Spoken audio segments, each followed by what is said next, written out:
আপনাদের Islamic centre আল মারকাজুল ইসলামী ইয়াতিমখানা মাদ্রাসার ইতিহাসে একটি নতুন অধ্যায় সূচিত হবে। যারা আপনারা দূরে থেকে মনে করতেন এটা একটা ছোট মাদ্রাসা, এখানে ছোট ছোট বাচ্চারা পড়ে, আজকে তাদের ধারণাটা ভুল প্রমাণিত হবে। এই মাদ্রাসায় এখন মাদ্রাসা শিক্ষার সর্বশেষ ধাপ, যেটা সরকারের মূল্যায়নে যেটাকে বলা হয় মাস্টার্স ডিগ্রি, আমরা সহজ ভাষায় যেটা বুঝি MA। এম এটা ইংরেজি অক্ষর, এটাও একটা ইংরেজি অক্ষর, এটা পুরাটা বললে মাস্টার্স অফ আর্টস। আমরা মাস্টার্স অফ আর্টস বললে বুঝবো না। যেমন কাউকে যদি বলি যে ভাই সূরা ইখলাসটা বলো, কলে ভাইজান আমার তো সূরা ইখলাস মনে নাই, মুখস্থ করি নাই। যদি বলি কুল হু আল্লাহর সূরাটা বলো, কলে এইটা তো বলবেন, এটা মুখস্থ আছে, তাই না? আমরা কুল হু আল্লাহর সূরা চিনি, সূরা ইখলাস চিনি না। যদি বলি সূরা ফাতিহাটা বলেন, কলে এটা আবার কি? যদি বলি আলহামদুলিল্লাহর সূরা বলেন, কলে এটা তো মুখস্থ জানি।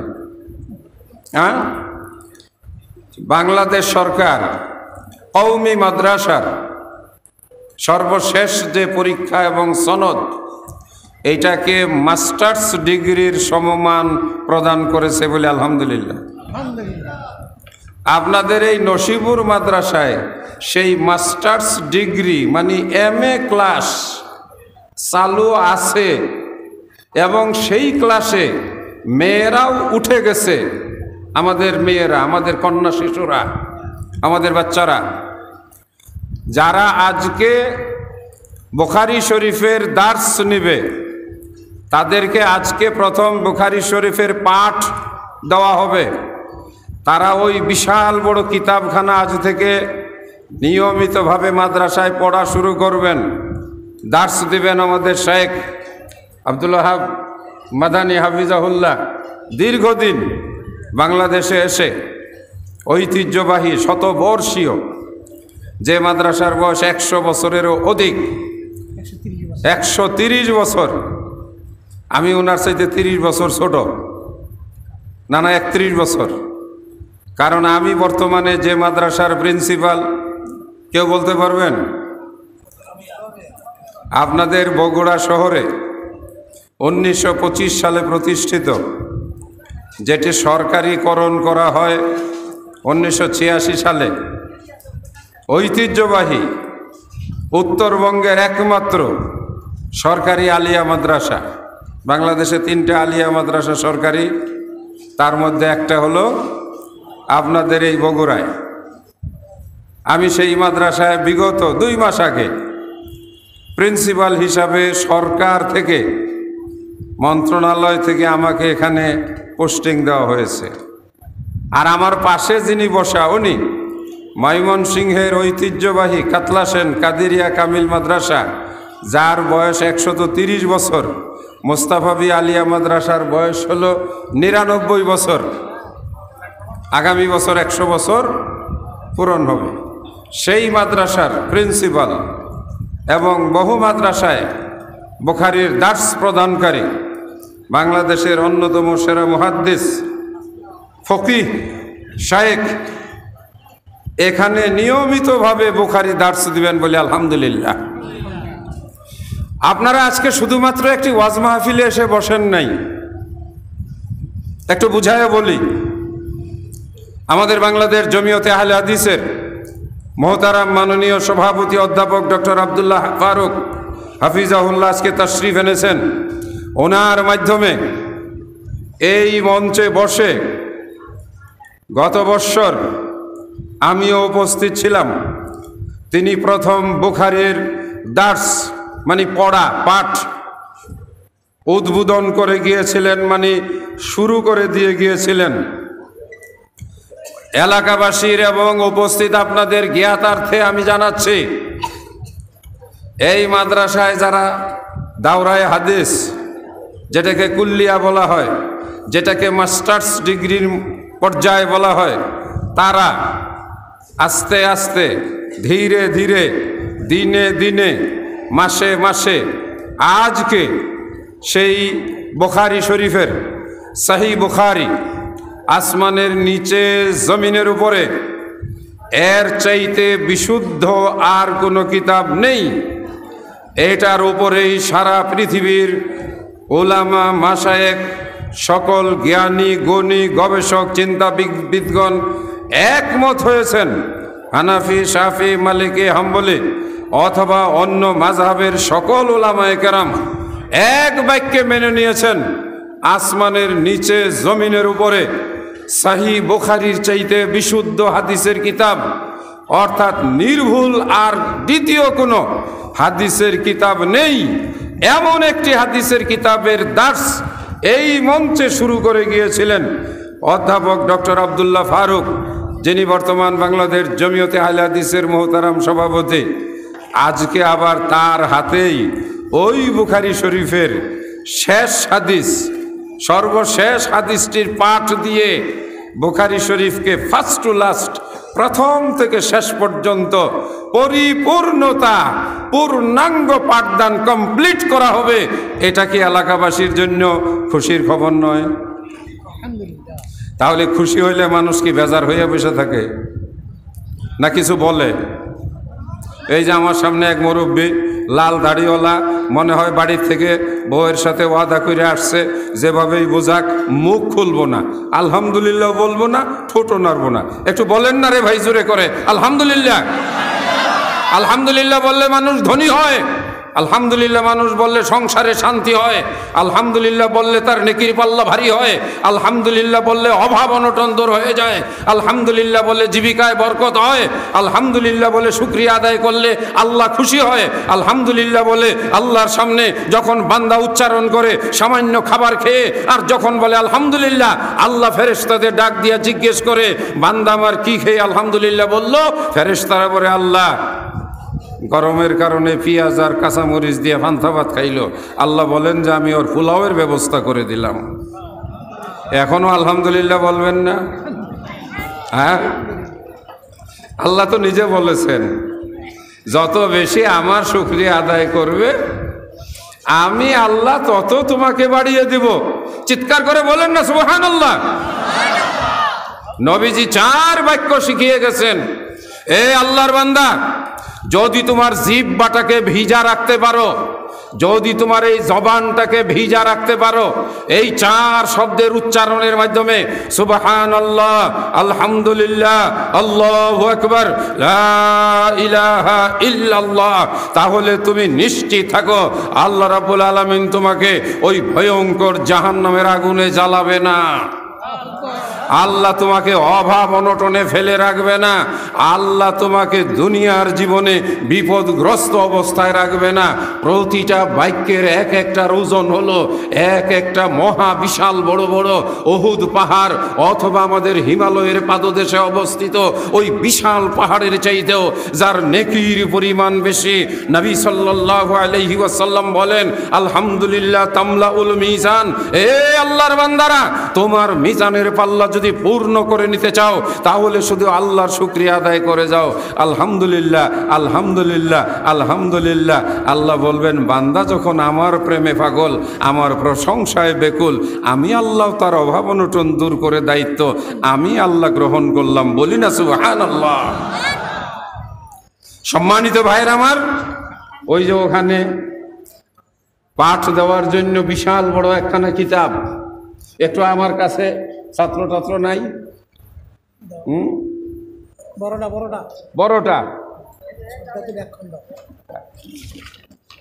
এটা হলো, বলেন জোরে করে কি?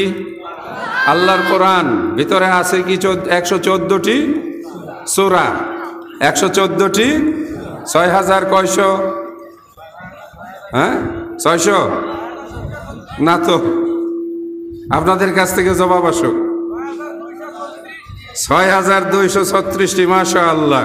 তাহলে এতদিন শুনছি 6666টি, এটা মিলানোর জন্য কে বা কে যেন বানিয়ে দিছে, ওইটাই আমাদের দেশে চালু হয়ে গেছে। কিন্তু আপনিও নিজে ইচ্ছা করলে গণনা করে দেখবেন ৬,৬৬৬ নয়, ৬,২৩৬টি। এটা হলো আল্লাহর কোরআন। মাশাআল্লাহ, এটা উঠাইতেও তো অনেকখানি ওজনের দরকার।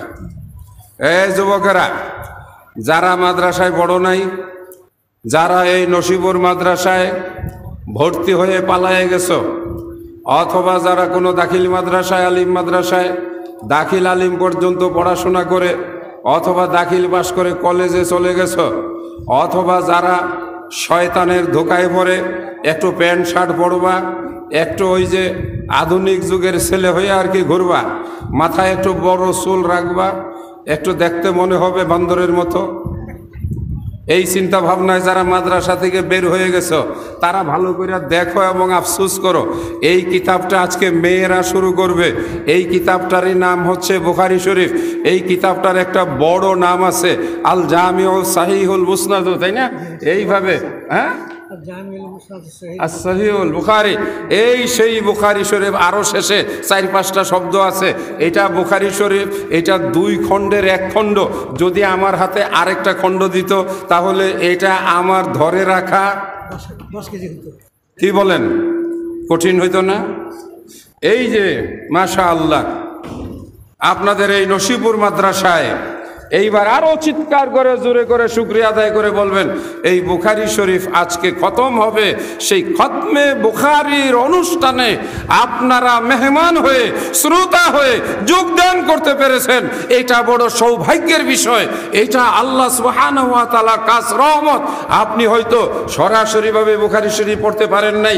বুখারী শরীফের হাদিসের বৈশিষ্ট্য হলো, আমি যে হাদিসটিতে দার্স দেব মেয়েদেরকে, সর্বপ্রথম ক্লাসটি নিব, এই হাদিসটি শুরু হয়ে সেই বর্ণনাকারী ইমাম বুখারী রাহিমাহুল্লাহ তাআলা বলেন, ক্বালা হাদাসানাল হুমাইদি, ওনার উস্তাদ হুমাইদি থেকে তিনি হাদিসটি বর্ণনা করেছেন। ইমাম বুখারী তার আগে এইভাবে হুমাইদি থেকে হযরতে নবী মুহাম্মদুর রাসূলুল্লাহ সাল্লাল্লাহু আলাইহি ওয়াসাল্লাম পর্যন্ত বেশ কয়েকজন বর্ণনা আজকারকারী আছেন। আবার ইমাম বুখারী থেকে আমি আহমদুল্লাহ পর্যন্ত, এর ভিতরে প্রায় 50-60 থেকে 70-80 জন বর্ণনাকারী আছেন। যেমন আমি আহমদুল্লাহ এই বুখারী শরীফ পড়েছি আমার উস্তাদ শেখ আহমদুল্লাহ রহমানীর কাছে। আহমদুল্লাহ রহমানী শেখ, উনি শিক্ষা গ্রহণ করেছেন এই বুখারী দিল্লির রহমানিয়া মাদ্রাসার আল্লামা মুবারকপুরী রাহিমাহুল্লাহর কাছে। আল্লামা মুবারকপুরী রাহিমাহুল্লাহ তাআলা তিনি হয়তো এই হাদিস শিক্ষা গ্রহণ করেছেন আল্লামা শাহ ওলিউল্লাহ মুহাদ্দিস দেহলভির কাছে। আল্লামা শাহ ওলিউল্লাহ মুহাদ্দিস দেহলভি হয়তো হাদিস শিক্ষা গ্রহণ করেছেন তার পিতা শাহ আব্দুল আজিজ দেহলভি রাহিমাহুল্লাহ তাআলার কাছে। এইভাবে সেখান থেকে উঠতে উঠতে সর্বশেষ ইমাম বুখারী রাহিমাহুল্লাহ তাআলা, ইমাম বুখারী বলেন, আমার উস্তাদ আমি হুমাইদির কাছ থেকে হাদিসটি শিখেছি। হুমাইদি বলেন, আমি এই হাদিসটি পেয়েছি সুফিয়ানের কাছ থেকে। অতএব সুফিয়ান তিনি বলেন, আমি এই হাদিসটি শিখেছি ইয়াহইয়া ইবনে সাঈদ আল আনসারীর কাছ থেকে। তিনি বলেন, আমাকে হাদিসটি শুনিয়েছেন মুহাম্মদ বিন ইব্রাহিম আত-তাইমি। তিনি বলেন, আমি হাদিসটি শুনেছি আলকামা ইবনে ওয়াক্কাস আল-লাইসির কাছ থেকে। তিনি বলেন, আমি হাদিসটি শুনেছি ওমর বিন খাত্তাব রাদিয়াল্লাহু তাআলা আনহুর নিকট থেকে।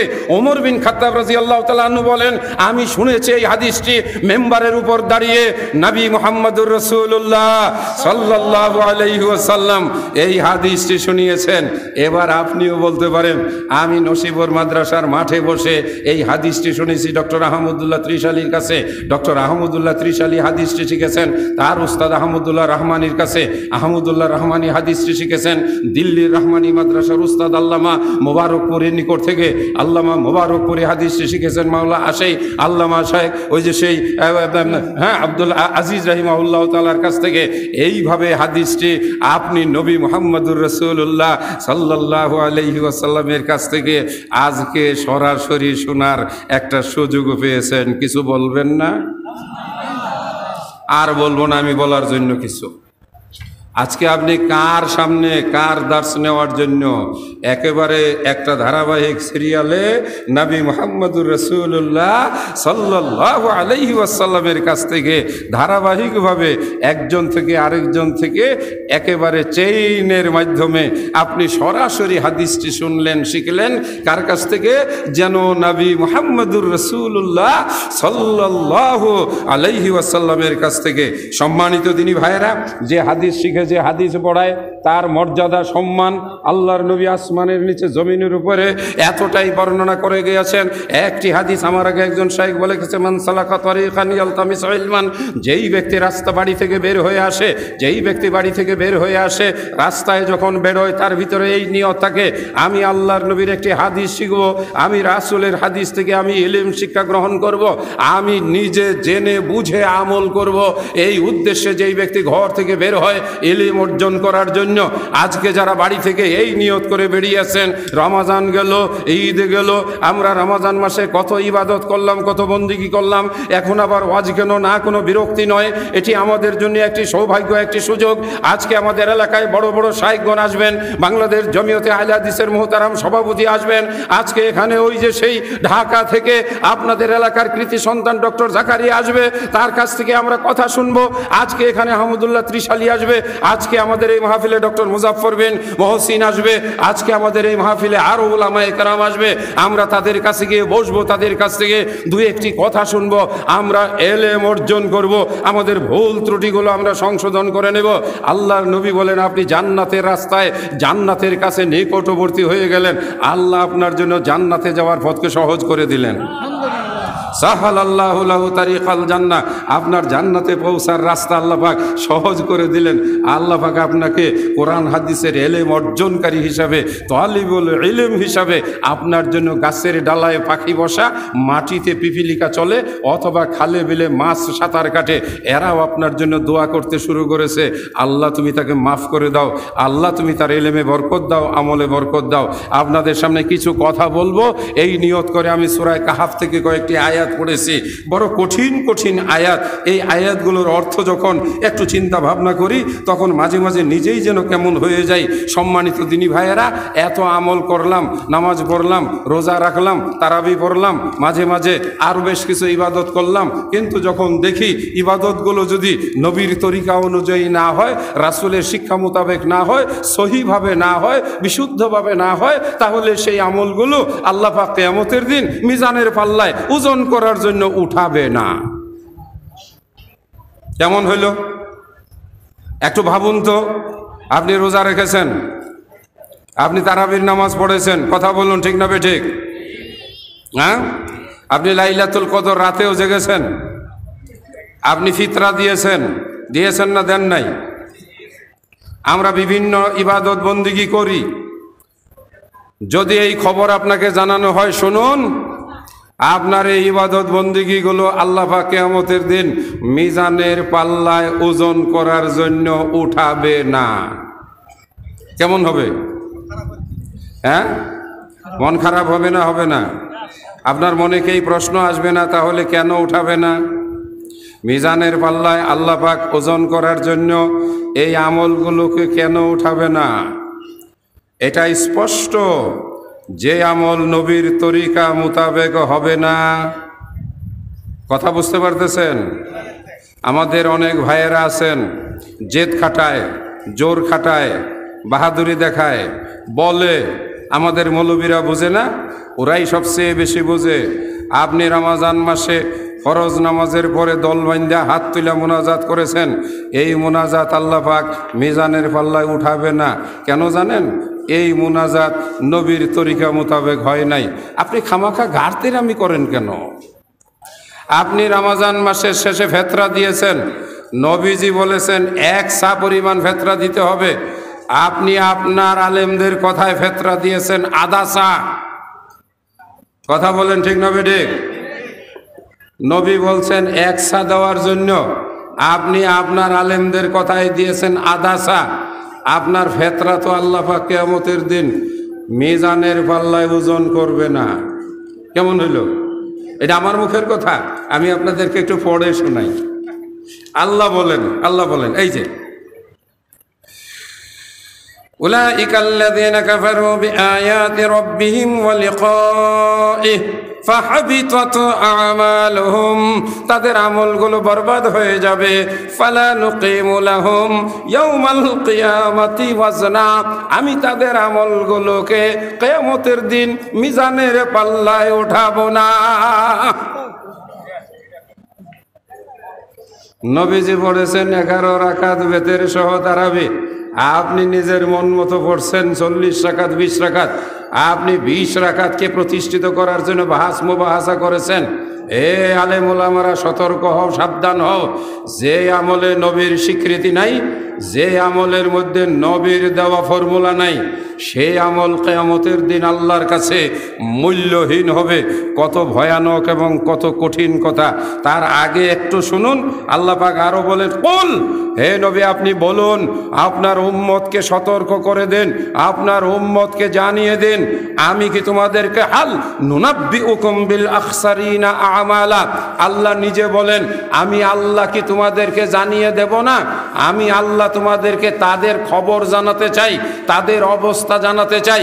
ওই মানুষগুলো যারা আমল করার পরেও, যারা এখানে আমল বলতে নেক আমল করার পরেও যারা হবে সবচাইতে ক্ষতিগ্রস্ত। একদিকে তারা আমল করবে, আমল মানে কি নামাজ পড়বে, রোজা রাখবে, যাকাত দিবে, হজ করবে, দোয়া করবে, জিকির করবে, অথবা ফেতরা দিবে, অথবা ঈদুল ফিতরের নামাজে যাবে, অথবা তারা আরো বিভিন্ন আমল করবে। এই আমল করার পরেও আল্লাহ বলেন, আমল করার পরেও, আমল করার পরেও এই মানুষগুলোই হবে কিয়ামতের দিন সবচাইতে বড় ক্ষতিগ্রস্ত। তার মানে হলো আমল করলো কিন্তু তার পুরস্কার পেল না। সম্মানিত এলাকাবাসী, আজকে বুখারীর দার্সের হাদিসে যেই হাদিসটিকে প্রথম নিয়ে আসা হয়েছে, আমি বাচ্চাদেরকে পড়ানোর সময় তখন কিছু কথা তাদের উদ্দেশ্যে বলবো, এগুলোও তাদের জন্য।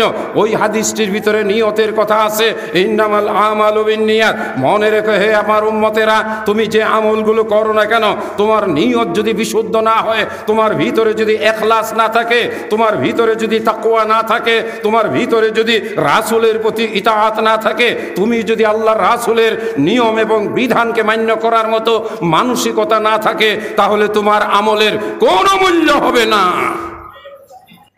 আমরা নিজেদেরকে আহলুল হাদিস বলে কেন পরিচয় দেই? আমাদের কাছে নবীর কথা পৃথিবীর সকল ইমাম, ওলিয়া উলিয়া, পীর, গাউস, কুতুব অথবা দরবেশ, জ্ঞানী, গবেষকদের চাইতে আমাদের কাছে নবীর কথা সর্বশীর্ষ, সর্ব উচ্চ, সর্বমর্যাদার। আমরা চোখ বন্ধ করে, আমরা কান বন্ধ করে নবী মুহাম্মদুর রাসূলুল্লাহ সাল্লাল্লাহু আলাইহি ওয়াসাল্লামের আমলকে গ্রহণ করে, আমরা তার দেওয়া নিয়মকে গ্রহণ করে, আমরা রাসূলের তরিকা মোতাবেক চলি। এজন্যই আমরা নিজেদেরকে আহলুল হাদিস বলি। বলেন কথা ঠিক না বেঠিক? সম্মানিত ভাইরা আমার, আমি আপনাদের একটু দৃষ্টি আকর্ষণ করে বলবো, নসিপুর মাদ্রাসার নামের সাথে ইতিম আছে। এটা মারকাজুল ইসলামী এতিমখানা। এতিমদের একটা বয়স থাকে, আর সেটা হলো প্রাপ্তবয়স্ক হওয়ার আগ পর্যন্ত। অতঃপর তারা যখন প্রাপ্তবয়স্ক হয়ে যায়, বালেগ হয়ে যায়, অ্যাডাল্ট হয়ে যায়, তখন আর তারা এতিম থাকে না। এই মাদ্রাসা কিন্তু এখন শুধু এতিমদের মধ্যে সীমাবদ্ধ নেই। কথা বলেন ঠিক না বেঠিক? এতিম হচ্ছে শিশু বাচ্চা, এতিম হচ্ছে যতদিন পর্যন্ত তারা বালেগ না হয়। যখন তারা প্রাপ্তবয়স্ক হয়ে যায়, সেলফ কন্ট্রোল, নিজেরা নিজেদেরকে যখন নিয়ন্ত্রণ করতে পারে, তখন আর তাদেরকে এতিম বলে আখ্যায়িত করা যাবে না। আমার বাবা মারা গেছেন আজকে 10 বছর, আমি আহমদুল্লাহ এতিম হয়ে গেছি? না। হ্যাঁ, বাবা নাই, মৃত্যুবরণ করেছেন। এই জন্য নসিপুর মাদ্রাসা সম্পর্কে আপনাদের চিন্তা ভাবনা একটু আপডেট করতে হবে, আপনাদের মন মানসিকতা একটু আপডেট করতে হবে, আপনাদের চিন্তা চেতনাকে একটু বড় বানাতে হবে। কি জন্য বড় বানাতে হবে? একটু মেহেরবানি করে ভিতর থেকে কি একটু আওয়াজ দিবেন? আপনাদের চিন্তা ভাবনাকে একটু বড় বানাতে বলছি, আপনাদের ভাবনাকে একটু আপডেট করতে বলেছে। এর কারণ আপনাদের মাদ্রাসাটা ইতিমধ্যে কি হয়ে গেছে? কথা বলেন না, কি হয়ে গেছে? বড় হয়ে গেছে, দাউড়া হয়ে গেছে, তাই না? এখন আপনাদের মাদ্রাসা কি হয়ে গেছে? ইউনিভার্সিটি মানের মাদ্রাসা হয়ে গেছে। বলুন আমার সঙ্গে, আপনাদের এই মাদ্রাসা এখন কোন মানের মাদ্রাসা হয়ে গেছে? ইউনিভার্সিটির মানের। কারণ এমএ পড়ানো হয় কোথায়? ইউনিভার্সিটিতে। এমএ স্কুলে পড়ানো হয়? কথা বলেন। এমএ ক্লাসের পড়া কি স্কুলে হয়? হাই স্কুলে হয়? হ্যাঁ, জাতীয় বিশ্ববিদ্যালয় বাংলাদেশে সারা বাংলাদেশের কলেজগুলোতে অনার্স এবং মাস্টার্স কোর্স করায়। আপনাদের আজিজুল হক কলেজ বগুড়ার সবচেয়ে বড় কলেজ, এইখানে অনার্স এবং মাস্টার্স করায়। কে করায়? জাতীয় বিশ্ববিদ্যালয়, তাই না? এই যে আমাদের ভাইস প্রিন্সিপাল মহোদয়কে পেয়ে গেছি, আরও একটা আমার জন্য ভালো হয়েছে। ওনারা এতদিন পর্যন্ত মনে করতেন এটা ছোট, এটা ইয়েতিম, এটা ছোট, এটা বাচ্চা, কিন্তু আজ এটা যে ওনাদের অজান্তেই আস্তে আস্তে বড় হইতে হইতে এটা ইউনিভার্সিটির পর্যায়ে চলে গেছে। সুতরাং আপনাদের চিন্তা ভাবনাটাকেও কি করতে হবে? একটু জোরে বলেন, কি করতে হবে? আগের মতো এই ভাবনা রাখলে হবে না যে নসিপুরের মাদ্রাসায় এতিমখানা, এখানে তো শুধু এতিমরা পড়ে। হ্যাঁ, এতিমরা এতিমখানায় পড়বে, তবে যেটা উপরের লেভেলের, যেটা ইউনিভার্সিটি লেভেলের, যেটা কুল্লিয়া তথা মাস্টার্স লেভেলের, যেখানে মাস্টার্স ডিগ্রি দেওয়া হয়, ওইটা ইউনিভার্সিটি। সুতরাং আজকের এই ময়দান থেকে আমাদের সভাপতি মহোদয় উপস্থিত আছেন। আমি এই কথা দার্স দেওয়ার শুরুতে আমাদের ওই ছোট বাচ্চা মেয়েদের উদ্দেশ্যে বলবো, ওরা আর ছোট বাচ্চা মেয়ে নয়, ওরা এখন কুল্লিয়া কামেল মাস্টার্সের ছেলে। যেমন আমি আজকে বসে বসে জাতীয় বিশ্ববিদ্যালয়ের মাস্টার্সের প্রায় 35টি খাতা দেখেছি। এক একটা খাতা বলতে গেলে আধা কেজির উপরে ওজন হবে, এক একটার পাতা 40, 45, 50টা পরিমাণ। যারা মাস্টার্সে তাদের লেখা অনেক বেশি। সুতরাং এই বাচ্চাদের জন্য আজ থেকে আমরা এই মাদ্রাসাটাকে জামিয়া, জামিয়া মানে হলো ইউনিভার্সিটি, জামিয়া ওই যে সেই মার্কাজিয়া আল ইসলামিয়া নসিবুর, আমরা এইভাবে মাদ্রাসাটার কথা চিন্তা ভাবনা করতে পারি কিনা বলুন ইনশাআল্লাহ।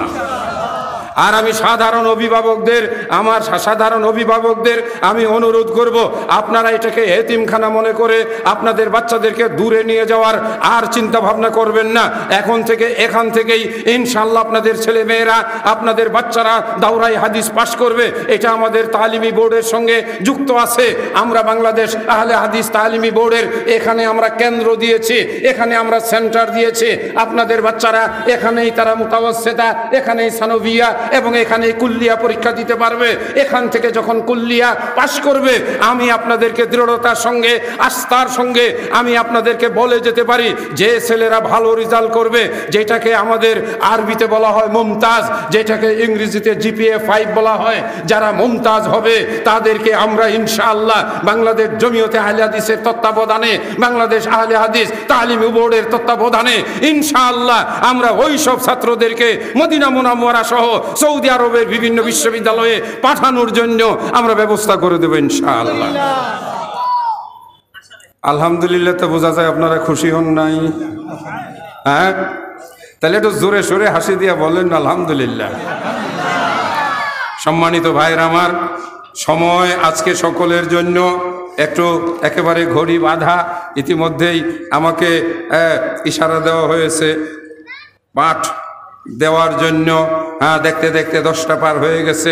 অল্প সময়ের মধ্যেই আমি ইনশাল্লাহ এই সর্বপ্রথম ঐতিহাসিক, বিশেষ করে আলহামদুলিল্লাহ আমি আল্লাহর দরবারে শুকরিয়া আদায় করছি যে বগুড়াতে আমারও কর্মজীবনের শেষের কয়েকটি দিন হয়তোবা এখানে কেটে যেতে পারে। একটি কামিল মাদ্রাসায়, একটি অনার্স এবং মাস্টার্স মাদ্রাসায়, একটি সরকারি মাদ্রাসায় বিগত রমজান মাসের আগে আমার কামিল ক্লাসের এইরকম একটি ক্লাসে দার্স অনুষ্ঠানে, সেখানে আনুষ্ঠানিকভাবে প্রথম ক্লাস অনুষ্ঠিত হয়। মাশাআল্লাহ, যে ছাত্ররা আমার সামনে বসা ছিল, বলা যায় এক একজন বড় বড় দেখা দৃষ্টিতে বড় বড় আলেম, প্রত্যেকেই যথেষ্ট বয়সের অধিকারী। বিশেষ করে তাফসির বিভাগে যারা পড়াশোনা করে, যেখানে যারা ভর্তি হয় তারা একটু বেশি বয়সের। আজকে আমার জন্য আরেকটি স্মরণীয় ঘটনা হবে আলহামদুলিল্লাহ, যে নসিপুর মাদ্রাসায় মেয়েদের এই সর্বশেষ ক্লাস যে কুল্লিয়াতে, আজকে তাদের জন্য দার্সে বুখারীর প্রথম দার্স অনুষ্ঠিত হবে ইনশাআল্লাহ। এই দার্সের মাধ্যমে বগুড়া সহ তথা বাংলাদেশে আহলে হাদিসদের বিশেষ করে নারী শিক্ষার ক্ষেত্রে একটি আলোড়নকারী ঘটনা হবে। আপনারা জেনে খুশি হবেন। যারা মেয়ের বাবা, আমি তাদের উদ্দেশ্য করে বলতে চাই, আল্লাহ রসুল তো আপনাদেরকে সুসংবাদ দিয়েছেন, যার 2টি মেয়ে হবে, অতএব 2টি মেয়েকে সে লালন পালন করবে এবং তাদেরকে আদব শিবাক শেখাবে, আদ্দামাহুমা ও আল্লামাহুমহুমা, এবং তাদেরকে এলেম শিক্ষা দিবে, অতএব তাদেরকে ভালো পাত্রে বিয়ে দেবে। রাসূল বলেন, ওই 2 মেয়ের বাবা আমার সঙ্গে একসাথে জান্নাতের ভিতরে থাকবে। রাসূলের এই কথা শুনে একজন দাঁড়িয়ে উঠলো, ইয়া রাসূলুল্লাহ, আমার তো মেয়ে দুটি নেই, একটি আছে, তাহলে কি একজন মেয়ের বাবা আপনার সঙ্গে জান্নাতে থাকতে পারবে না? আল্লাহ রসুল তার দিকে তাকিয়ে একটু মৃদু হাসছেন। আর এই সময় সংবাদ এসে গেছে, ওহী এসে গেছে, হে রাসূল আপনি বলে দেন, এক মেয়ের বাবাও যদি তার মেয়েকে কোরআনের ইলম শিক্ষা দেয়, রাসূলের হাদিস শিক্ষা দেয়, আদব কায়দা শিক্ষা দেয়, অতএব তাকে পরহেজগার বানিয়ে একজন সৎ পাত্রে পাত্রস্থ করে এইরকম একটি মেয়ের বাবাও